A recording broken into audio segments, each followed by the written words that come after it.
This week, newly presidential-elect Kamala Harris held her first rally in the ATL with Megan Thee Stallion as her opening musical performance.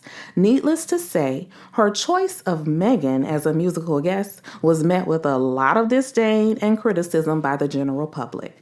However, the people at the rally were twerking in the background, right along with Tina Snow. And Meg's twerking was the source of contention amongst the peoples of the Americas, honey. In my opinion, Meg cut down on her twerking abilities by at least 95%. Granted, I do agree that she could have cut down about 5% more, but for her, this was a pretty tamed performance. After reading the comments and opinions of others criticizing Kamala for her choice and Megan for her style of dance, I couldn't find a single commentator who understood the why for Kamala and her team's rationalization of what took place at the ATL rally. Nor could I find a commentator who understood why Megan's style of performance and music would work in this instance. Well, as soon as I watched the rally, I could clearly see Kamala's possible perspective. First, as vice president and now as a presidential hopeful, Kamala has vehemently stood on the front lines for and is leading with the fight for women's rights. She is fighting for equality and complete body autonomy for women. Let's give her a round of applause for that at least. On the other hand, Trump has been using Amber Rose as some sort of draw to women, and we can all agree that Amber Rose is not the first example that comes to mind when we think about women's rights. And the fact that she was the head of a march called the Slut Walk is not only an oxymoron in relation to Project 2025, but Amber is also a woman who proclaimed to be for women's body autonomy and is now foolishly choosing to support a man who has sexually abused women by his own account. Why Kamala Harris would have Megan Thee Stallion perform at her first rally. It is a direct, nonverbal response to Trump. I do wish they would have crafted something regarding women's empowerment for Megan to say. That would have been great for her image as opposed to her just performing.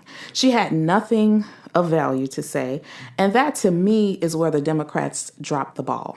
We all know that Megan isn't a politician, but it would have been great to hear what her point of view is.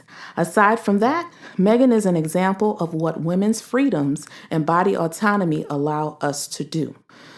She's only one facet of that example, but she is an example nonetheless. Megan is the example that we have the right and the necessary freedoms to do and be as women.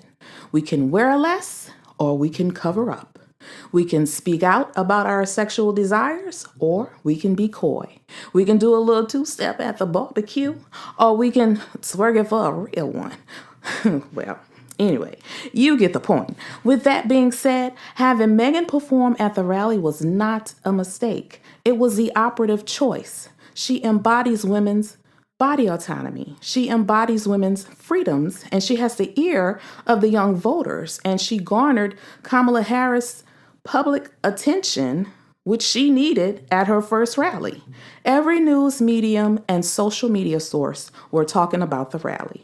Whether they were saying it was quote unquote ghetto or they were saying it was grand, they were saying something.